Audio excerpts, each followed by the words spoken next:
Palakkad Congress DCC general secretary CPIM-ൽ ചേർന്നു. ഷൊർണൂർ നഗരസഭാ അംഗം ഷൊർണൂർ വിജയനാണ് CPIM ജില്ലാ കമ്മിറ്റി ഓഫീസിലെത്തി പാർട്ടിയിൽ ചേർന്നത്.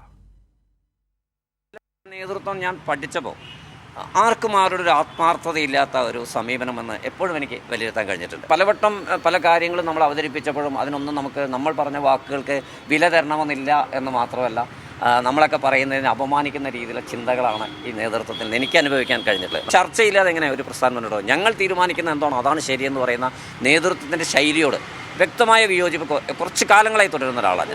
കൂടുതൽ വിവരങ്ങളുമായി സച്ചിനുണ്ട്. സച്ചിൻ, ഈ ഷൊർണൂർ വിജയൻ ഇപ്പോൾ CPIM-ൽ ചേർന്നിരിക്കുന്നു. Palakkad Congress DCC general secretary ആയിരുന്നു അദ്ദേഹം. എന്താണ് കൂടുതൽ വിവരങ്ങൾ? പാലക്കാട്ടെ കോൺഗ്രസിന്റെ DCC ജനറൽ സെക്രട്ടറിയാണ് ഈ ഷൊർണൂർ വിജയൻ.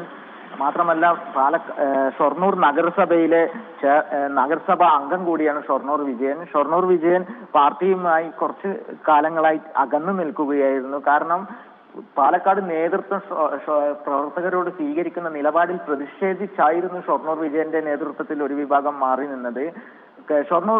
ഷൊർണൂർ വിജയനെ സംബന്ധിച്ചിടത്തോളം വലിയൊരു ജനകീയ മുഖമുള്ള ഷൊർണൂർ സ്വദേശി കൂടിയാണ്. മാത്രമല്ല പാലക്കാട് DCC നേതൃത്വം അവരെ ഓരോ ഗ്രൂപ്പുകളായി മാറിയിരിക്കുന്നുവെന്നും ഓരോ ഗ്രൂപ്പ് നേതാക്കളുടെ പെട്ടി താങ്ങുന്നവരെ മാത്രമാണ് നേതൃത്വം പരിഗണിക്കുന്നത് എന്ന രൂക്ഷ വിമർശനവും കോൺഗ്രസിനെതിരെ ഷൊർണൂർ വിജയൻ ഉന്നയിച്ചിട്ടുണ്ട്. പാർലമെന്റ് തെരഞ്ഞെടുപ്പ് ബാക്കി ദിവസങ്ങൾ അടുത്തിരിക്കെ ഇത്തരത്തിൽ കോൺഗ്രസിന് വലിയൊരു തിരിച്ചടിയാണ് പാലക്കാട്ട് ഉണ്ടായിരിക്കുന്നത്. കോൺഗ്രസിനെ സംബന്ധിച്ചിടത്തോളം നിലവിൽ വലിയ വിഭാഗീയതയും ഗ്രൂപ്പിസവും നിലനിൽക്കുന്ന ജില്ലയാണ് പാലക്കാട്. മാത്രമല്ല മുന്നേ നമ്മൾ കണ്ടതാണ് AV ഗോപിനാഥ് അടക്കമുള്ള വലിയൊരു വിഭാഗം ഇപ്പോൾ കോൺഗ്രസ് നേതൃത്വവുമായി ഇടഞ്ഞു പോയിരിക്കുകയാണ്. ഇത്തരത്തിൽ തെരഞ്ഞെടുപ്പ് അടുത്തു നിൽക്കെ ഇത്തരത്തിൽ കോൺഗ്രസിന് വലിയൊരു തിരിച്ചടിയാണ് ഇന്ന് രാവിലെ DCC general secretary Shoranur Vijayan രാജിവെച്ചതോടുകൂടെ ഉണ്ടായിരിക്കുന്നത്. CPIM-ന്റെ ജില്ലാ സെക്രട്ടറി ഓഫീസിലെത്തി CPIM ജില്ലാ സെക്രട്ടറി EN സുരേഷ് ബാബു ചുവന്ന പട്ടണിഞ്ഞാണ് ഷൊർണൂർ വിജയനെ സ്വീകരിച്ചത്. Malabar Devaswom board chairman MR Murali അടക്കമുള്ള നേതാക്കളും ഷൊർണൂർ വിജയനൊപ്പം ജില്ലാ കമ്മിറ്റി ഓഫീസിലെത്തി സ്വീകരണത്തിൽ പങ്കെടുത്തു. സച്ചിൻ, ഈ ഷൊർണൂർ വിജയൻ അവിടെ നഗരസഭാ അംഗം കൂടിയാണ്, അതോടൊപ്പം തന്നെ DCC ജനറൽ സെക്രട്ടറി പദത്തിലായിരുന്നു. അതുകൊണ്ട് തന്നെ കോൺഗ്രസിനെ സംബന്ധിച്ചിടത്തോളം അവിടെ ഒരു തിരിച്ചടി ഉണ്ടാകാനുള്ള സാധ്യത ഉണ്ട്. അതോടൊപ്പം തന്നെ അവിടെ നിന്ന് നൽകുന്ന മറ്റ് വിവരങ്ങൾ എന്തൊക്കെയാണ്? ഷൊർണൂർ വിജയനെ സംബന്ധിച്ചിടത്തോളം ഷൊർണൂർ സ്വദേശത്തെ തന്നെ വലിയൊരു ജനകീയ മുഖമുള്ള വ്യക്തി കൂടിയാണ് ഷൊർണൂർ വിജയൻ.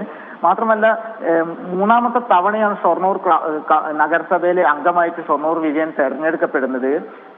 കഴിഞ്ഞ കുറച്ച് കാലങ്ങളായി DCC ജനറൽ സെക്രട്ടറി ആയിട്ട് പോലും ഷൊർണൂർ വിജയൻ അടക്കമുള്ള വിഭാഗം ആളുകൾ പറയുന്നതൊന്നും അന്നത്തെ ജില്ലാ പ്രസിഡന്റ് ആയിട്ടുള്ള VK ശ്രീകണ്ഠൻ അടക്കമുള്ള ആളുകളൊന്നും ഇത്തരത്തിൽ DCCയുടെ നിലപാടുകൾക്ക് വിരുദ്ധമായ പ്രവർത്തനമാണ് ചെയ്തിരുന്നത്. അതിന് വ്യക്തമായ കാരണം പറയുന്നത് ഇത്തരത്തിൽ ഓരോ ഗ്രൂപ്പ് ആയിട്ട് പാലക്കാട്ടെ കോൺഗ്രസ് നേതൃത്വം മാറിയിരിക്കുന്നു. അത് സംസ്ഥാന കോൺഗ്രസ് നേതൃത്വം അത് ഇടപെട്ട് പരിഹരിക്കാനുള്ള യാതൊരു നടപടി ഇതുവരെ ഉണ്ടായിട്ടില്ല. ഇത്തരത്തിലൊരു വലിയ വിഭാഗം ആളുകൾ കോൺഗ്രസിൽ അസ്വാരസ്യരായിട്ട് ഇപ്പോഴും പാലക്കാട് ജില്ലയിലുണ്ട് എന്ന വിവരവും ഷൊർണൂർ വിജയൻ കൈമാറിയിട്ടുണ്ട്. ശരി, വ്യക്തമാണ്. Palakkad Congress DCC general secretary Shoranur Vijayan CPIM-ൽ ചേർന്നു. ഷൊർണൂർ നഗരസഭാ അംഗം കൂടിയായിരുന്നു അദ്ദേഹം. കോൺഗ്രസ് വഴിതെറ്റി സഞ്ചരിക്കുകയാണെന്നും വർഗീയതയ്ക്ക് കൂട്ടുനിൽക്കുകയാണെന്നുമാണ് ഷൊർണൂർ വിജയൻ പറഞ്ഞത്. വിശദാംശങ്ങളാണ് സച്ചിൻ നൽകിയത്.